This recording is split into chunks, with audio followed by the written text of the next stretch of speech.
Another one of the decks here that are going to be getting hurt by the upcoming ban list is Spright. And again, it's another deck I made a video on before the ban list came out. But I think this one's going to be significantly more useful than the Emancipator video, at least, because in this we were trying to sort of look at playing around with some of the new toys that Spright got that have basically been largely unnoticed, I think, by a lot of people.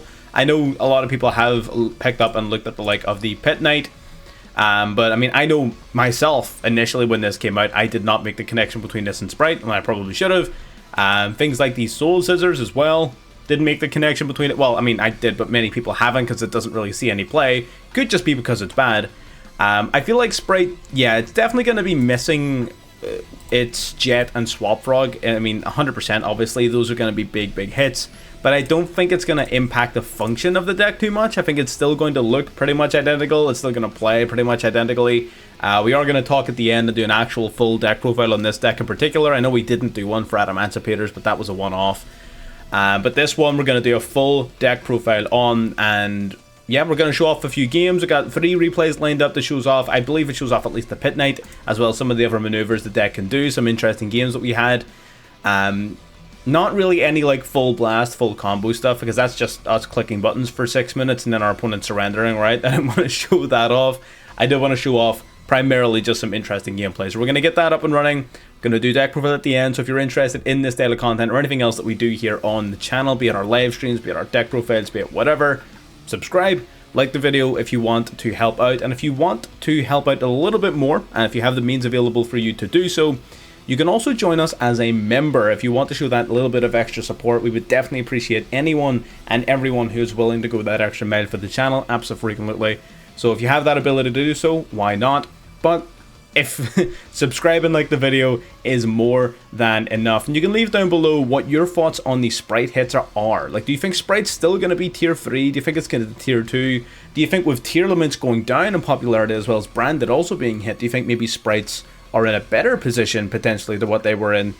You let me down below. Let me know down below. Let's get into the replays.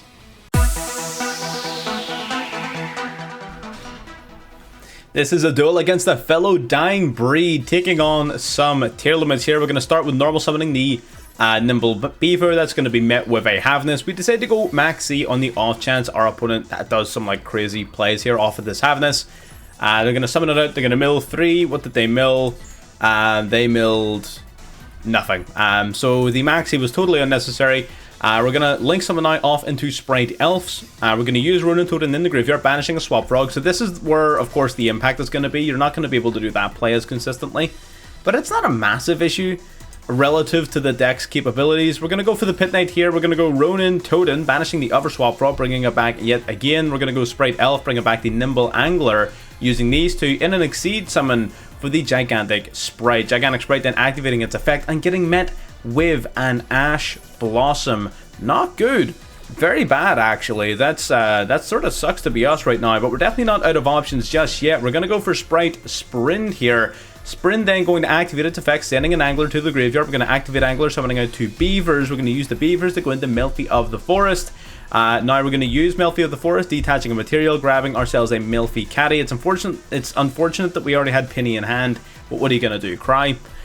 We summon out the Caddy. So now this board, low-key, actually is pretty decent, right? Let's not underestimate what this board does. We, of course, have the full Herald play whenever we want.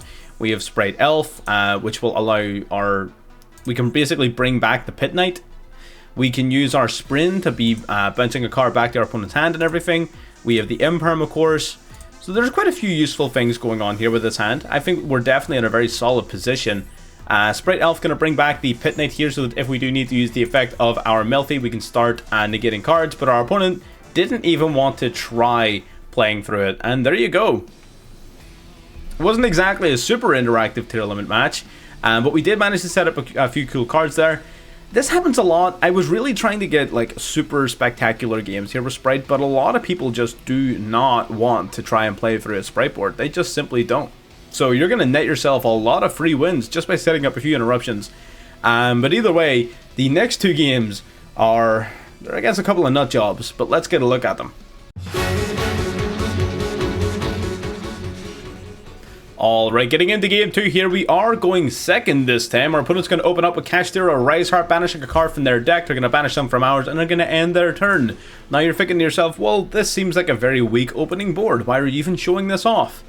We'll get to that in just a second.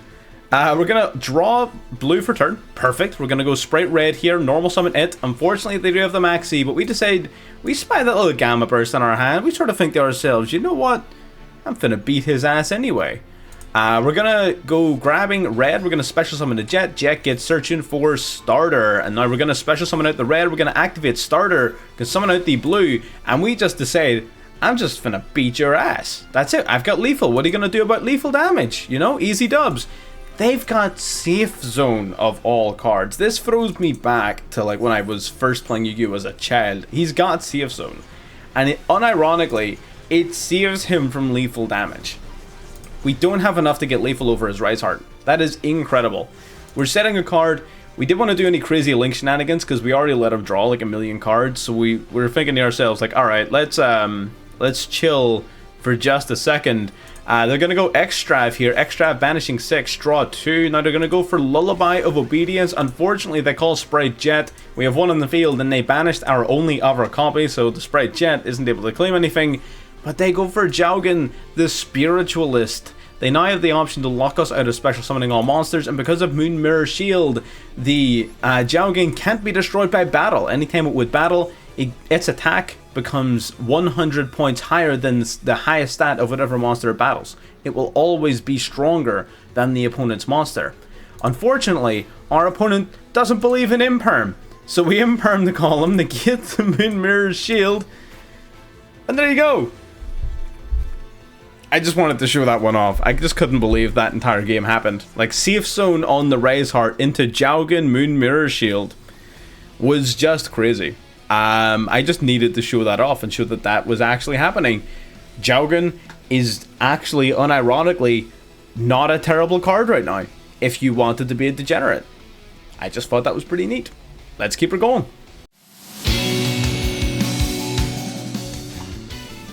Alrighty, getting into this game here. Again, this one's going to be slightly longer. We're playing against Labyrinth. Okay, so now we got an actual top tier strategy on the table. Let's see Labyrinth here. I'm going to set up the field spell. That's perfectly fine. Field spell, then flipping a face up. Now they're going to set 2 and pass. You can bet your ass at least one of those cards are a welcome card. Luckily for us, we're simply better at the game. We're going to start with Max C here. So if he does need to special summon anything, he is going to be paying a premium on that. We're going to go for Fenrir. Fenrir coming out. They are going to go for their lovely here, popping our Fenrir off of the field spell. That's fine. We're going to start drawing cards. He's got to pay his taxes, but he is going to be gaining far more advantage off of this than we were. He's already popped 1, so there's a +1. There's a +2 with the Chandelier. There's a +3 with Ariana. Going to special summon out Chaos Hunter to the field, and this card is going to pop another card in our hand. Luckily for us, he did hit the Max C. Chaos Hunter single-handedly shuts down our Spright Smashers. It shuts down Ronin Totem. Both of those are very crucial plays to us. So we're in a position where he just, through using 1 card, locked down 2 cards in our hand. So we're going to need to just make this work. We're going to go for starter, summoning out blue. Blue gets searching. We're going to search our deck for Jet, of course. We're going to special out the Jet. Jet gets searching for Gamma Burst. We're going to normal summon the red, so we got a negate on board. We're going to go Spright Elf here, summoning out Elf. We're going to use it to bring back the blue. We're going to use these 2 now to go into Spright Sprint. Now we're going to use Sprint. We're going to send out the Nimble Angler to the graveyard. Nimble Angler summoning out 2 beavers. At this stage, he's going to go for big welcome Labyrinth here. Shuffling back a card, summoning out the big lady. He doesn't really have very much more gas off of this though, so we are going to go for gigantic here. They're going to go for the Chandelier, pitching 2, going to set another card from the deck, setting themselves up for next turn, or so they think. We're going to go for gigantic, summoning out the Swamp Frog. And there you go. Our opponent just decided that they couldn't take it. What was essentially going to happen there, and I'm sure anyone who was watching put it together, but Gamma Burst on top of the board that we were about to put on top of our opponent is instantly game. Instantly game. This is what I'm talking about. You know what? Let me open up the deck list and let me talk more about this. There's a lot of decks out there that a lot of people will automatically surrender to simply off of the basis that they do not want to play against it. Be it because it's good or bad or annoying or whatever, they usually just would rather be doing other things. And this deck is the greatest example of it. I wish, again, I will 100% say the gameplay displayed in the video is not exactly super reminiscent of what's going to happen in most games. What's going to happen in most games is if your opponent cannot either A, resolve Maxi, or B, negate your combo right out the gate, as in negate it right away, they just surrender. They just leave. And it's super frustrating because I'm trying to get replays for a damn video, my guy. But they keep on leaving. We're just that good at the game. I don't know what to tell you. Now, the deck is going to be struggling a little bit because we are losing a Swap Frog and we are definitely going to be losing a Spright Jet. So we're going to be seeing a slight decline in this deck, but it's definitely not being shot in the chest like Adam Emancipator. So don't you worry about that. Also, ignore my green screen. I will... Once this room is painted, I will no longer have this reddish glow on this side of my face and my lighting will go back to normal. It's really bugging me. Anyway, so deck list time. Let's talk about the hand traps first of all, because part of what makes this deck so good is its versatility with the amount of flex spots it has, and I guess it just gained 2 more. We got triple Maxi, of course, gotta play it. Triple Ash Blossom, gotta play it. Double Called By, single Crossout, gotta play him. We played triple Imperm because of its versatility going first and second. I think going first in a format where Tear Limit was legal, of course, Imperm is really good. Now replacing Tear Limits, the Kakalos, is Unicorn. Unicorn is a fantastic target for Infinite Impermanence, in particular Kashtira Unicorn. So I still think Imperm at 3 is definitely going to be one of the better cards you can play if you have room in your deck. So yeah, absolutely. Imperm at 3, and lastly Tactics at 2. Really solid card right now with Kashtira floating around, and just really good in general, to be honest. Everything about it is just good. Solid card. There's 14 slots. We're going to be losing a Swap Frog. We're going to be losing a Spright Jet. There's 2 more cards. 16 spots. Go nuts. If you can think of an extender engine, put it in. If you want to play more hand traps, put them in. You want to play board breakers, put them in. You do you. Now we're going to talk about the deck list that we have. Let's start with the Spright cards. So we got Blue, Jet, Red, and Carrot. 4 Spright monsters. They can all special summon themselves out from the hand to the field, so long as you control a level 2.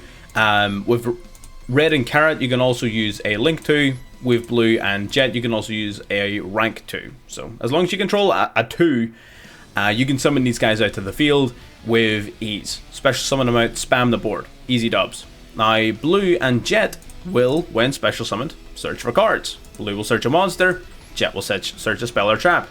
That's really useful because Blue being able to search for Jet means that you're really not going to miss it as much as you would think, but you're definitely going to miss having that possible opener and extender in your opening hand. Abso-freaking-lutely.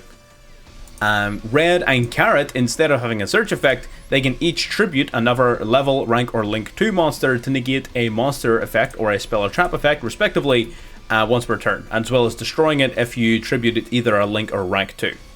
So these guys are negates, these guys are searchers, and all of them are free special summons, as long as you have a level 2. Spright cards are pretty straightforward, they really aren't that complicated. We also have Spright Starter, which can special summon any Spright from deck, but you take damage equal to its life points, and it locks you into level, link, or rank 2s for the rest of the turn. This card is disgusting. It's a quick play spell as well. Not really any significant cost. The level lock is a little annoying, but it's not end of the world annoying. So I think Spright Starter is amazing. Gamma Burst for OTKs, boost your entire field up by 1400 attack and defense, is insane. Especially, again, there's so many times this will just win you games. Like, think about that Lab player, think about that Jaugen player. Like, this card will just win you games sometimes, and it shouldn't. It's just too good for it. Then we got Smashers. So Smashers is extremely interesting. There's a couple of things that this card does. In this particular deck, though, what it does is you banish a Spright card from your hand or graveyard. You then banish any level 2 you control, as well as any cards your opponent controls without targeting. So quick play, non-targeting banishment is about as good as it gets when it comes to removal. And that's the Spright cards. So what are we playing to fortify the Sprights? Because of course they are rather limited in number, especially even more so now with their more bans coming. So how do we supplement that? Well, we got a few different engines for starters / extenders. First and foremost is your Nimble package. So Nimble Beaver, when normal summoned, will special summon another Nimble monster from your deck or graveyard. That instantly puts 2 level 2s on your field, which will allow you to go into a range of extra deck plays, which is very, very important. Nimble Angler, when sent from the hand or deck to the graveyard, will summon up to 2 level 3 or lower Nimble monsters from the deck. Again, super important because you want to be using these to put out massive amounts of extenders. Again, you can send this card from the deck to the graveyard off of your Spright Sprint, or if you happen to open it in your opening hand and you can discard it somehow, that will work as well. But normally you're going to trigger that card by sending it off a Sprint. You can of course trigger it with Swap Frog as well by discarding it to special summon this card. So there's a few ways in which you can do it. Swap Frog going down to 1 copy, of course, is going to reduce that particular combo's consistency, but it's not the end of the world by any stretch of the imagination. And what's funny actually is that you can use Swap Frog, its own effect will bounce itself back to hand for you to then special summon it by discarding Nimble Angler if you have Nimble Angler in your hand, which is pretty funny. So it's not even going to really hurt that much. So that's your primary engine for extenders. The next one was of course the Swap Frog and Ronin Totem. So Swap Frog will be able to discard another water monster to special summon itself, of which you play a decent handful, not a ton, but a handful. And on summon, be it special or normal, you can send a level 2 or lower Aqua from deck to graveyard. You're going to send Ronin Totem. Formerly, you would also have been able to send copies of itself to the grave, which would have been useful considering Ronin Totem's effect, which allows you to banish a frog monster from your graveyard to special summon it. Now, this engine will still likely be useful, purely because, yes, it does give you an additional special summon, as well as being able to trigger your Angler in hand and things like that. So it definitely holds some level of merit, even with this going down to 1 copy, but it is going to sting, for sure. And then we have some cards we're using as additions to our deck and our end board. Soul Scissors is a good example. Not only is this card a level 2, which makes it a decent starter, it also makes it a revival target off of Spright Elf. Now why does that matter? Well, when this card is special summoned from the graveyard, you get to target a monster on your opponent's field and destroy it. It's just basically a 1-turn pop, which is absolutely incredible.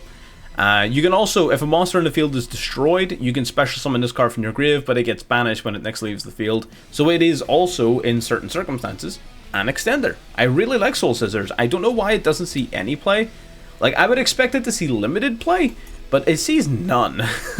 This card is really good. I think I personally really like it, so I am definitely, in future iterations of Spright, which we are going to be playing, I will be playing Soul Scissors. Absolutely. We got the Melfi package, Melfi, Caddy, and Penny. That's all you need. You're going to use the Melfi to search for Caddy. Caddy then, during your opponent's turn, will search for Penny, and then Penny will be able to quick play Synchro Summon into the likes of Herald of the Arclight. So absolutely, one of the 2 Melfi cards is perfect. We have the Bystials and Kashtiras, which again are purely optional interruptions. You could even lump these guys in as hand traps if you really wanted to. Just call them hand traps.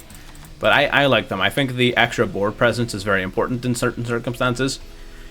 Bystials are going to take a bit of a nosedive in terms of power though, because Tearlaments is going to fall off a cliff, as well as Branded. So Bystials in general are about to take a bit of a dive in value. But you know, it is what it is. We got Magnomit and Drissworm, both of which can special summon themselves to the field by banishing a light or dark from either player's graveyard, and it is a quick effect if your opponent controls a monster. Magnomit will search your deck for another dragon during the end phase of the turn in which he is summoned, and Drissworm, when sent to the graveyard, will send a special summon monster your opponent controls to the graveyard alongside it. So both Bystials are phenomenal, primarily there for the banishment from your opponent's graveyard, but the extra bodies, the extra searches, the extra disruption, all of that definitely adds up as well. Speaking of which, we've got the Fenrir. Fenrir will summon itself to the field so long as you control no monsters. It can search your deck for another Kashtira monster, which in this case will just be an additional copy of itself, so it does replace itself. This deck doesn't care too much about hand value. Like, there's not like any discards, there's nothing like that in this deck, so you don't really care too much about the whole adding to hand thing, but more cards can't hurt, you know what I mean? Its main effect, however, is that not only is it a free summon, whenever it declares an attack, or if your opponent activates a monster effect, you can target a face-up card your opponent controls and banish it face down. It is a super easy and straightforward way to force your opponent to use problematic disruptions or to dispose of certain problematic cards or monsters on your opponent's field. So Kashtira Fenrir is a staple in a lot of decks right now, and I get it. I totally see why. This card's incredible. And that does it for the entire main deck. Again, it's really not that complicated. Sprites is very much summon a level 2, throw your hand onto the field, and then summon your entire extra deck and win the game. That's it. It's that easy. Getting into the extra deck, let's talk about it a little bit. Herald of the Arclight is here to be summoned off of Penny. Penny can synchro summon during your opponent's turn using itself and the caddy. Going into Herald. Herald was a fantastic counter to Tearlaments because anything that would be sent from the main deck or hand into the graveyard would be banished instead. I don't know if that effect is going to be nearly as good with Tearlaments being banished to the Feckin' Shadow Realm, but we'll see. It also does have a built-in Omni Negate though, so you can tribute this card to negate the activation of any card effect and destroy it. So he's still going to see play. He's probably still the best monster you can summon in that circumstance, but that little Floodgate effect was especially devastating, and now I'm not so sure. We've got Sky Cavalry, Centuria, Down Earth Magician, and Zeus, all just for a Zeus lane basically. This card can't be destroyed by battle, so it's easy. If you need to go into Zeus, just summon it, crash into something, rank up into Down Earth, rank up into Zeus. Helps you clear out a board before you've even begun your plays, which is nice. Melfi of the Forest just searches your deck for caddy, basically decided to hold Herald play. Really solid card overall. Gigantic Spright. Gigantic Spright will be able to detach a material to summon a level 2 monster directly from your deck.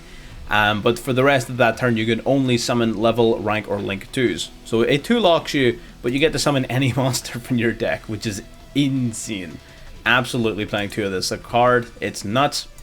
Got Masquerena, one of the most powerful generic link 2s in the game. Being a link 2 is very, very important to this deck because you need to be able to set up summons for your opponent's turn, since you're probably going to lock yourself into 2s using your own cards. So being able to summon the likes of Avramax during your turn isn't really on the table. So IP Masquerena is definitely a welcome fix to that. You could, if you were a mad lad, even play 2 of it, to be honest. It's that good. But 1 is more than enough. It definitely hasn't been enough of a problem to play multiple copies because, like I said, most people just fucking scoop. They just leave. They just surrender. They're not playing the game. We have Double Spright Elf, which will protect anything it targets, protect anything it points to by targeting effects, so nothing it points to can be targeted. And once per turn during either player's main phase, you can bring back a level, link, or rank 2 monster. Or sorry, just a level or link 2, I think. Oh yeah, no, level, rank, or link. I was right the first time. Yeah, so you can bring them back from the grave. Really useful in combination with our next card, Pit Knight, but also with Soul Scissors to pop a bunch of shit. Blue and Jack can get Searchin'. So yeah, there's a few useful cards that you can bring back off of the elf for sure. We got Pit Knight. So Pit Knight will, whenever any card it points to activates its effect, you can target an effect monster your opponent controls, negate it, and reduce it to 0. Really solid effect. Again, it's not exactly like record breaking, but it's definitely pretty damn good. And as a second effect, where if it was destroyed by battle or card effect this turn, you get to special summon it back during the end phase. Again, an awesome card. Pretty solid. And it's very cheap. It's an end rarity card, which means that it's very affordable extra deck option. Got Sprind. Sprind will send a level 2 monster from your deck to the graveyard. Also, if another monster is special summon while this card's in the field, target a monster in the field, detach a material from an Exceed monster you control, send that monster back to hand. That's especially useful in combination with the likes of Melfi of the Forest, which will have a spare Exceed material that you're not going to use. So you can just use this last Exceed material alongside the likes of the Sprind and basically bounce a card. Although its main purpose, of course, is just sending Nimble Angler to grave. Right? Let's not pretend it's worth very much more than that. And then our big monsters for our Masquerena plays, we got Unicorn to spin a card back. We've got Avramax to act as a boss monster. Untargetable, indestructible, can't be destroyed by battle essentially because it'll be bigger than anything at battles. This card's incredible. And lastly, of course, our Underworld Goddess of the Closed World, which you saw in the gameplay, where you can summon off our Masquerena during our opponent's turn to basically just quick play Kaiju our opponent, which is insane. So that's the deck. Again, the deck isn't really all that complicated. Like I said, you can just sort of throw in whatever hand traps or whatever it is you want. We weren't playing Veiler. You definitely want Maxi though. You definitely want Ash Blossom. You definitely want Cross Out and Called By, just because you really don't want Maxi to resolve. But anything past that point is entirely up to you. I was playing Impermanent Tactics. You could play Veiler. I do think the Bystials are definitely going to drop off a lot in terms of value though, so I would maybe, if you were that concerned about graveyard value or anything like that, you could potentially look into playing Gamma, or DD Crow is a good one. Maybe you wanna play a wee bit of Gamma because it's also a level 2. There's quite a lot of things you could do in this type of situation, honestly. But from here, it is entirely your own work. Whatever you want to do with the deck, you do with it, absolutely. If there's any really cool cards or combos or concepts that are going to pop up that sort of people already have the beat on, let me know down below or pop into the Discord to let everybody know, and we'll get a look at them and see 100% if they're worth playing. But that's everything I've got to say here. If you're new around and you got this far into the video, subscribe, like the video, check out the video on screen as well for ideas of decks that are going to be really good in the upcoming format. I really think Punk Cash is going to be very strong, as well as the like of our Kashtira Sword Soul. Things like that. I think those decks, because they're virtually untouched by the ban list, Sword Soul is going to be solid, D-Link's going to be solid. Even check the D-Link video we have on the channel as well. But anyways, get a look at them if you have a chance, and I will see you there. Bye bye.